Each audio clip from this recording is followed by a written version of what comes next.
जय हिंद दोस्तों, आप सभी लोगों का हमारे इस YouTube चैनल में बहुत बहुत स्वागत है। हिंदी के टॉपिक में आज हम लोग वाक्य पार्ट 2 पढ़ेंगे।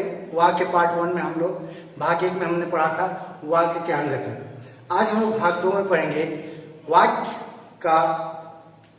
वाक्यों का वर्गीकरण। वाक्यों के वर्गीकरण को 2 प्रकार से बांटा गया है, रचना के आधार पर और अर्थ के आधार पर। रचना के आधार पर इन्हें 3 भागों में बांटा गया है और अर्थ के आधार पर इन्हें 8 भागों में बांटा गया है। ठीक है दोस्तों, तो सबसे पहले हम लोग रचना के आधार पर करेंगे वाक्यों का वर्गीकरण। तो रचना के आधार पर हम लोग देखते हैं, देखिए सबसे पहले याद रखिएगा कि वाक्यों के वर्गीकरण में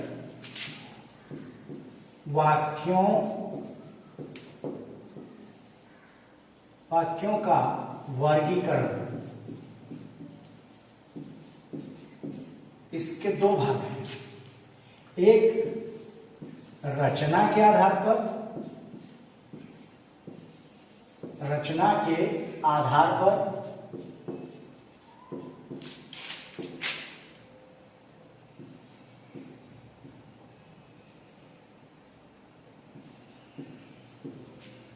और दूसरा अर्थ के आधार पर। अर्थ के आधार पर,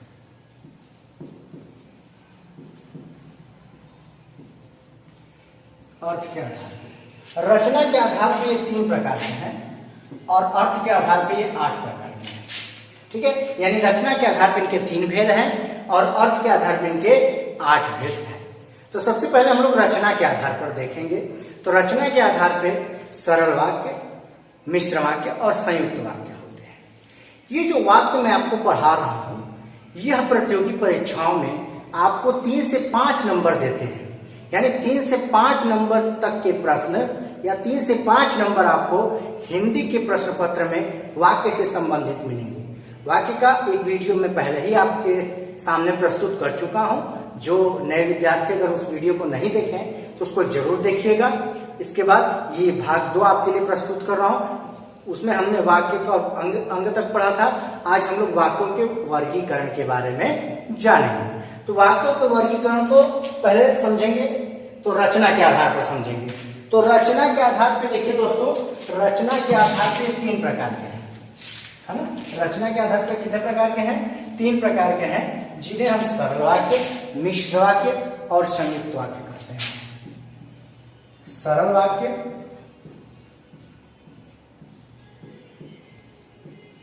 सरल वाक्य, दूसरा मिश्र वाक्य और तीसरा जो है संयुक्त वाक्य।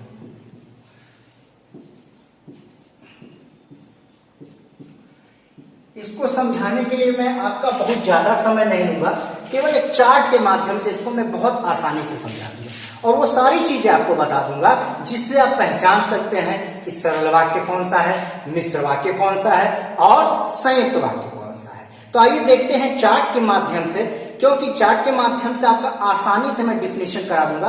आसानी से, छोटे से चीज में मैं आपको पूरा डिफिनेशन समझा दूंगा, पूरी परिभाषा समझा दूंगा। तो आइए देखते हैं चार्ट के माध्यम से।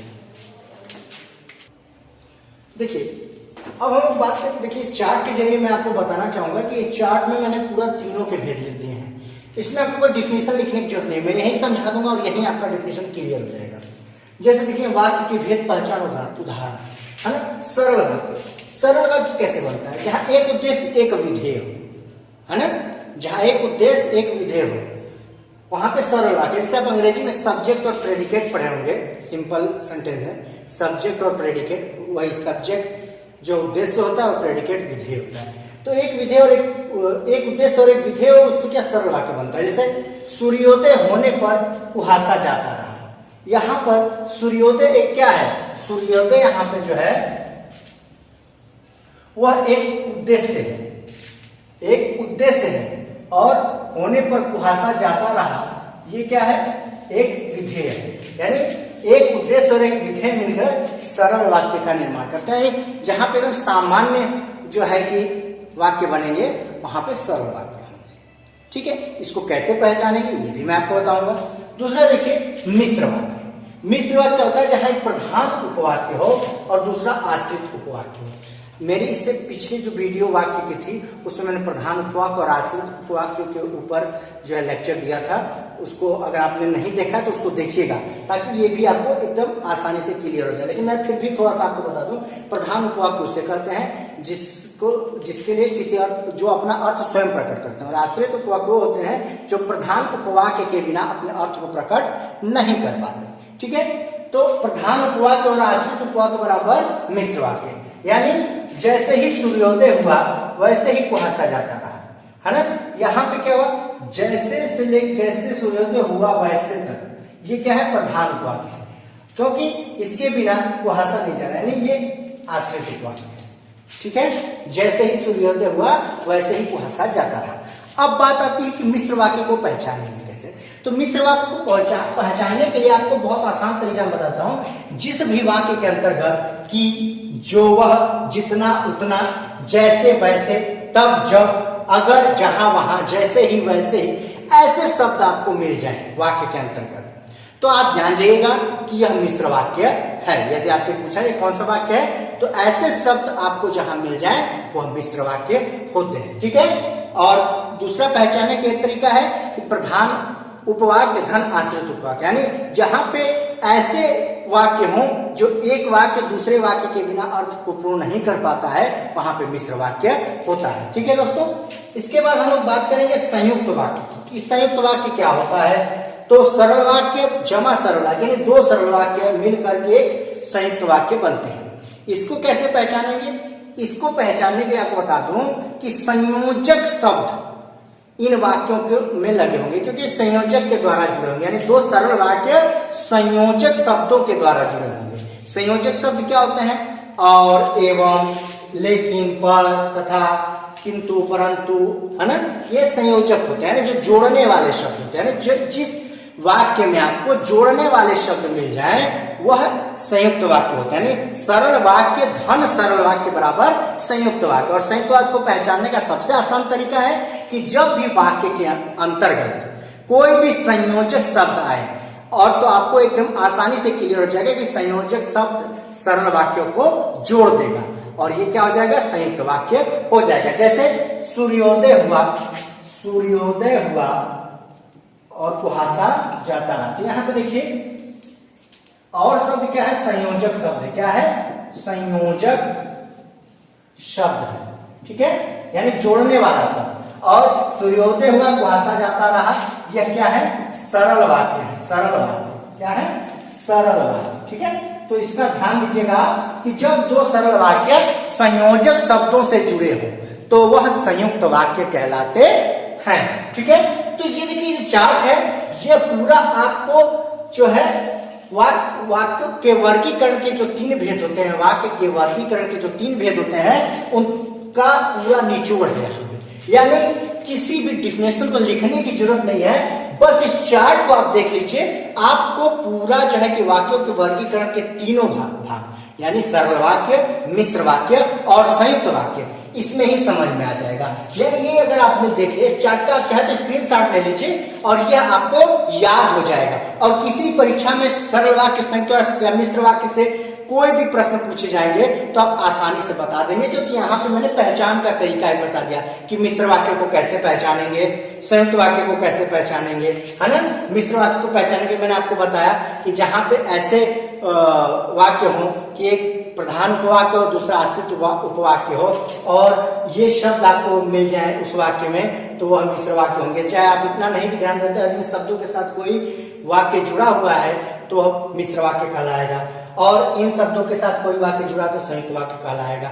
बहुत आसान है, बहुत आसान है। सरल वाक्य धन सरल बराबर संयुक्त वाक्य, बस संयोजक शब्द से जुड़ा हुआ हो। ठीक है, उसके प्रधान उपवाक्य धन आश्रित उपवाक्य बराबर मिश्र वाक्य, यानी दो उपवाक्यों से जुड़ा हुआ, यानी एक प्रधान और दूसरा आश्रित। यानी आश्रित जो उपवाक्य होता है प्रधान उपवाक्य के बिना अर्थ प्रकट नहीं करता। अगर उसको हटा लिया जाए, है ना, अगर मान लीजिए मैं कहूं जैसे सूर्योदय हुआ वैसे ही हटा लूं तो कुहासा जाता रहा, इसका कोई सेंस नहीं बन रहा है, कोई अर्थ नहीं बन रहा है। तो इस कारण यह जो है कि बिना प्रधान उपवाक्य के पूर्ण अर्थ नहीं प्रकट दे रहा है, इसलिए मिश्र वाक्य है। ठीक है, क्योंकि ये प्रधान उपवाक्य के साथ अपने अर्थ को प्रकट कर रहा है। और दूसरा चीज, इन चीजों पे ध्यान रखिएगा, ये आपको जब ये शब्द आपको मिल जाएंगे तो इससे भी आप आसानी से पहचान सकते हो कि कौन सा मिश्र वाक्य है, कौन सा सरल वाक्य है। रही बात कौन सा मिश्र वाक्य, कौन सा सरल वाक्य है। रही बात सरल वाक्य की, तो सरल वाक्य का एकदम साधारण सा फंडा भैया, एक उद्देश्य होगा, बाकी विधेय होगा। ठीक है, यानी एक सब्जेक्ट बाकी प्रेडिकेट। ठीक है, अब इसका आप चाहे तो स्क्रीनशॉट ले लीजिए, ये आपको किसी भी परीक्षा में आएगा। इसका बहुत लंबा चौड़ा डिफिनेशन है, उसको लिखने की हमें जरूरत नहीं है। पूरा डिफिनेशन इसमें आपको मैंने दे दिया है, इसको देख लीजिए, आपको पूरा डिफिनेशन समझ लीजिए, इसी में आपको मिल गया। अब आइए देखते हैं कि अर्थ के आधार पे क्या क्या होते हैं वाक्य। अब देखिए, अर्थ के आधार पे 8 प्रकार के कौन कौन से वाक्य होते हैं। तो विधिवाचक वाक्य, निषेधवाचक वाक्य, आज्ञावाचक वाक्य, विस्मयवाचक वाक्य, संदेहवाचक वाक्य, इच्छावाचक वाक्य, संकेतवाचक वाक्य और प्रश्नवाचक वाक्य। ये अर्थ के आधार पर होते हैं, यानी इससे हमें अर्थ की जो है कि प्राप्ति होती है, यानी किसी वाक्य के अर्थ को हम सेंस को समझ पाते हैं, इस बात को समझिए, सेंस को समझ पाते हैं। ठीक है, जैसे देखिए विधिवाचक वाक्य में क्या है, निर्माण के आधार पर, रचना के आधार पर 3 प्रकार का हमने देखा। अब हम लोग अर्थ के आधार पर देख रहे हैं, यानी वाक्य को अर्थ की दृष्टि से कैसे समझेंगे।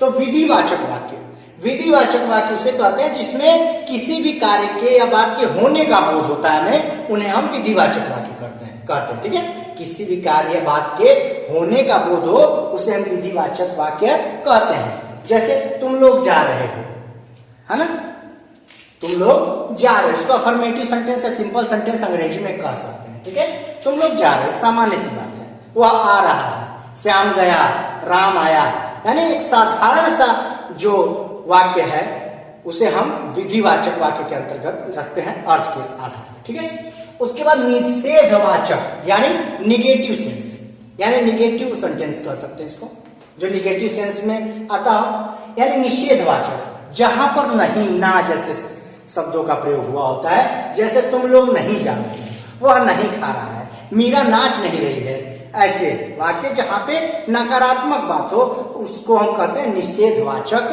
वाक्य। ठीक है, आज्ञावाचक वाक्य, यानी जिस वाक्य में हमें आज्ञा का बोध हो या कोई आज्ञा दे उन्हें हम आज्ञावाचक वाक्य कहते हैं। जैसे राम पानी लाओ, है ना, मनीष पानी लाओ, तुम किताब लाओ, तुम चले जाओ, तुम अंदर आओ, यानी जहां पे आज्ञा से संबंधित बात को कही जाती है उन्हें हम आज्ञावाचक वाक्य कहते हैं। ठीक है, उसके बाद विस्मयवाचक वाक्य, विस्मय का मतलब होता है, देखिए, जो अचानक खुशी या गम की बात आ जाए, आश्चर्य की बात आ जाए, उसे हम विस्मय कहते हैं। विस्मय यानी अचानक जो कुछ हो जाए। जैसे आप कोई ऐसा विद्यार्थी देखो जो पढ़ता ना हो और आपको पता चले कि वह किसी परीक्षा में उत्तीर्ण हो गया, तो आप क्या कहोगे, अरे वो उत्तीर्ण हो गया, ये क्या है, यह विस्मय है। अचानक यानी एकदम सडनली आपको कोई ऐसा बात पता चल जाए जिसको आप जो है कि विस्मय हो जाए, जिसमें आप विस्मय हो जाए, चाहे वो खुशी की बात हो, चाहे वो गम की बात हो, चाहे कोई आश्चर्य वाली बात हो,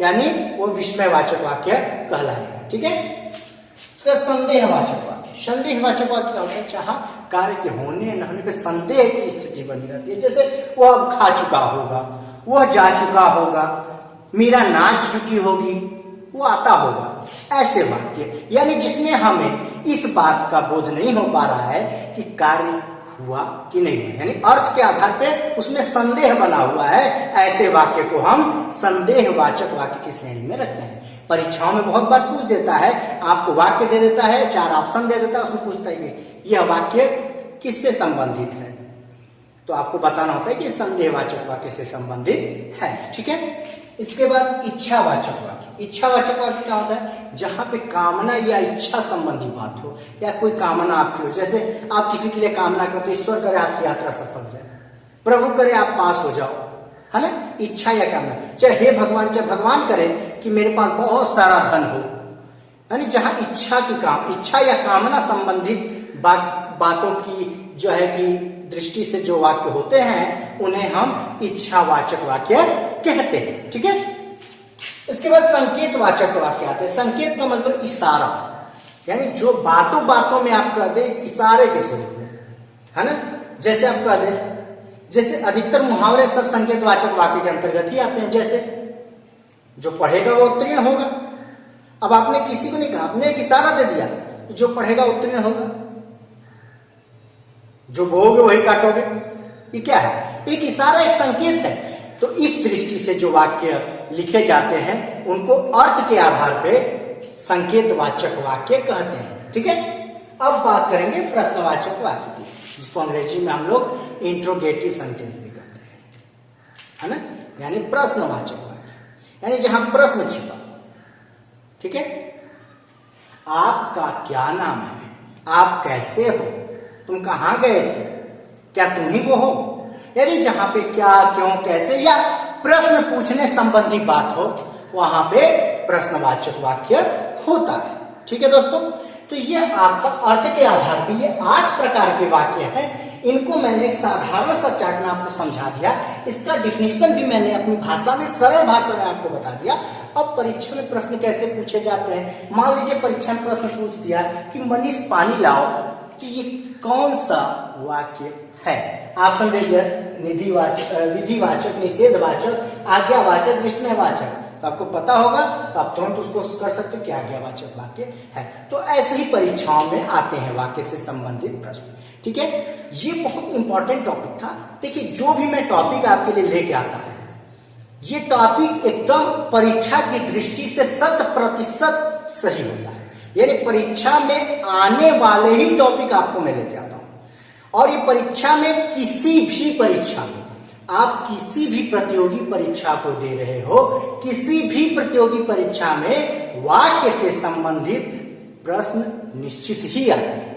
और ये सब जो चीजें हैं, ये चीजें मैंने आपको बहुत छोटा करके बताया, छोटे से वीडियो में बताया। यानी मैंने कोशिश की है कि मैं गागर में सागर हूं आपके लिए। मुझे उम्मीद है कि आपको समझ में आया होगा, और अगर आपको समझ में आया है तो मैं आपसे यही आशा करता हूं कि आप लाइक करेंगे, कमेंट करेंगे, और यदि आप हमारे चैनल पर नए हैं तो सब्सक्राइब करेंगे। और पुनः आपके उज्जवल भविष्य की कामना करता हूं, और अगला वीडियो मैं फिर आपके लिए जल्दी लाऊंगा। तब तक के लिए जय हिंद, प्रणाम।